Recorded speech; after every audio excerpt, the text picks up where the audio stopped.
បាទជំរាបសួរលោកគ្រូថ្ងៃនេះខ្ញុំមកបញ្ចូលតាក់ទងជាមួយនឹងគ្រូនៃ exercise អញ្ចឹងចំពោះទី1នេះខ្ញុំហៅនិយាយថារាល់ពេល7 នាទីម្ដង application វានឹងដំណើរការដោយស្វ័យប្រវត្តិរៀងរាល់7 នាទីម្ដងអញ្ចឹងហើយទី2នេះ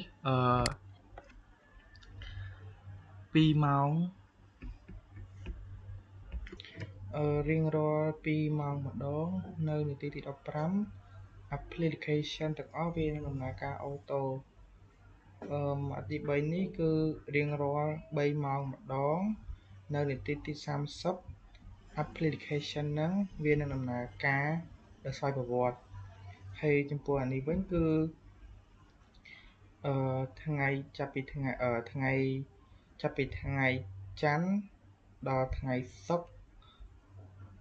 មកក្នុងចាប់ពីម៉ោង8ដល់ម៉ោង10យប់រៀងរាល់5 10នាទីវានឹងធ្វើការ process ទៅលើ application ហ្នឹងចំណុចនេះមួយទៀតចាប់ពីថ្ងៃច័ន្ទនិងថ្ងៃសុក្ររៀងរាល់ចាប់ពីម៉ោង9ដល់ម៉ោង5ល្ងាច2 ម៉ោងម្ដងនៅទី00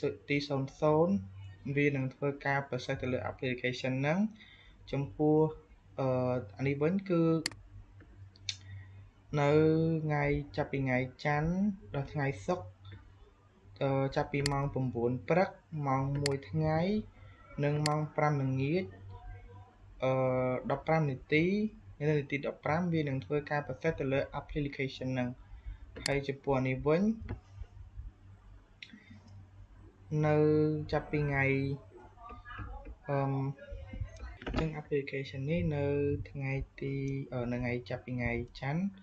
ដល់ថ្ងៃសុក្រ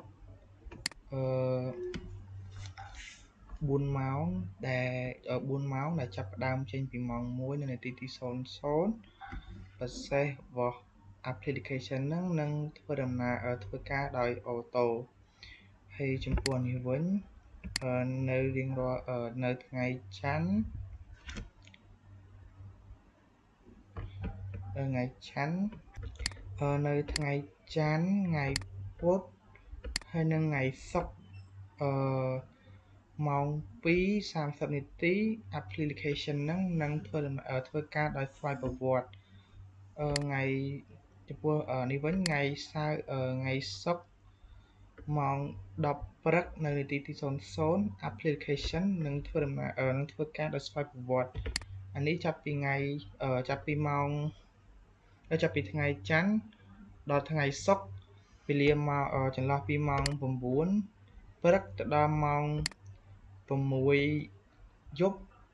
រៀងរាល់10នាទីម្ដង application ហ្នឹងនឹងធ្វើការ process ដោយអូតូហើយចំពោះនេះចាប់ពីថ្ងៃច័ន្ទដល់ថ្ងៃសៅរ៍វេលាម៉ោង8ម៉ោង12ថ្ងៃត្រង់ម៉ោង4និងម៉ោង8នៅនាទីទី00 application នឹងធ្វើដំណើរការដោយស្វ័យប្រវត្តិហើយចំពោះនេះវិញ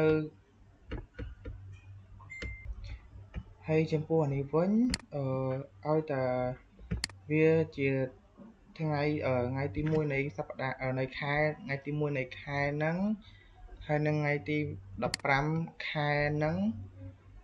វេលាម៉ោង3:30នាទី application វានឹងធ្វើការដោយស្វ័យប្រវត្តិចាប់ពីនេះវិញចាប់ពីថ្ងៃច័ន្ទដល់ថ្ងៃសុក្រវេលាចន្លោះពីម៉ោង9ព្រឹកដល់ម៉ោង5ល្ងាចរៀងរាល់5នាទីម្ដង application វានឹងដំណើរការដោយស្វ័យប្រវត្តិអញ្ចឹងវីដេអូខ្ញុំបញ្យល់មានតែប៉ុណ្្នឹងលោកគ្រូអរគុណច្រើនជំរាបលា